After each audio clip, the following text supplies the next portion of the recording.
Techno update. Subscribe now.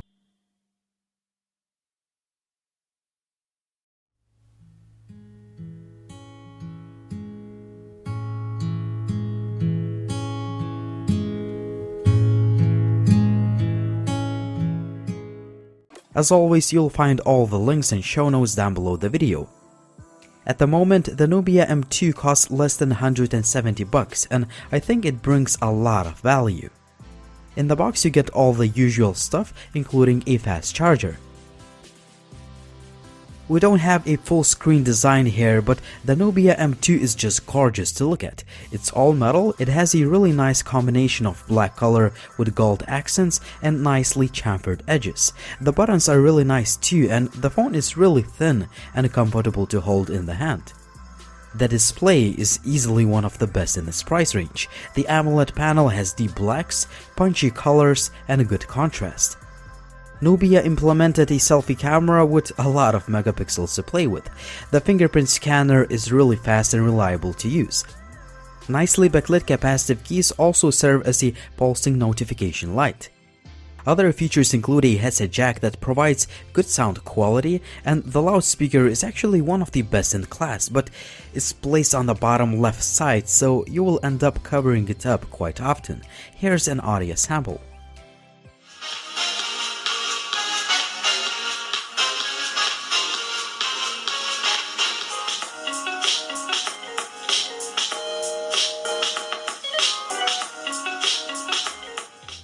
Finally, the Numbia M2 follows the trend of dual camera setups, which uses sapphire glass lens for scratch resistance. Snapdragon 625 chipset is known not only for its superb power efficiency but also for great overall performance. The Numbia M2 is no exception. You can play most of the 3D games on this phone without any issues. No lag, no stutter whatsoever. Well, you may see a few skipped frames, but it's just nitpicking. This is a budget phone after all.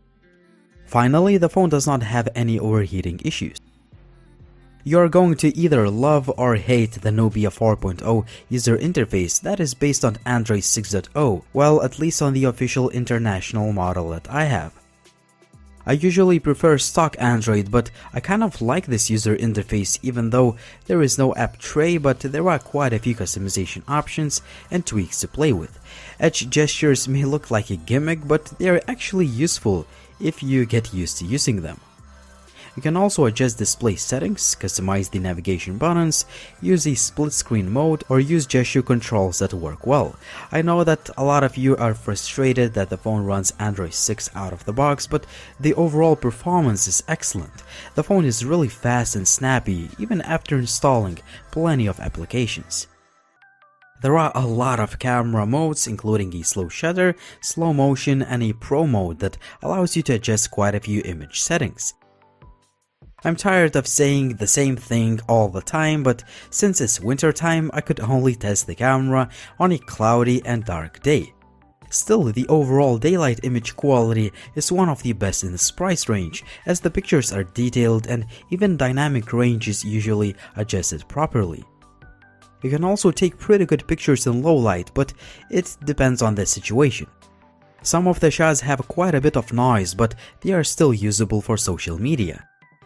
Portrait mode takes beautiful pictures, but some of the shots have a few artifacts going on around the edges of the subject, making the photo look unnatural. Selfie image quality is very good too, as there is plenty of detail and sharpness, despite the fact that most of the pictures were taken in poor lighting. This phone can shoot videos in 4K, and the quality is very good for a budget phone. There is a good amount of detail, and continuous autofocus feature works very well.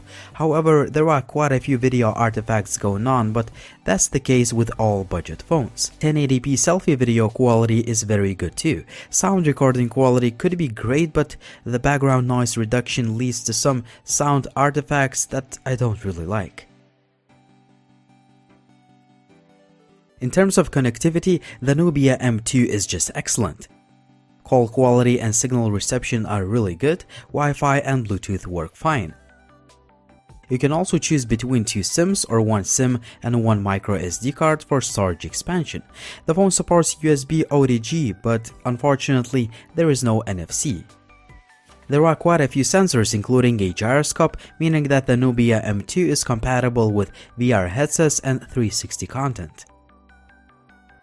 Battery life is just superb, thanks to combination of power-efficient chipset, relatively large battery pack, and AMOLED display.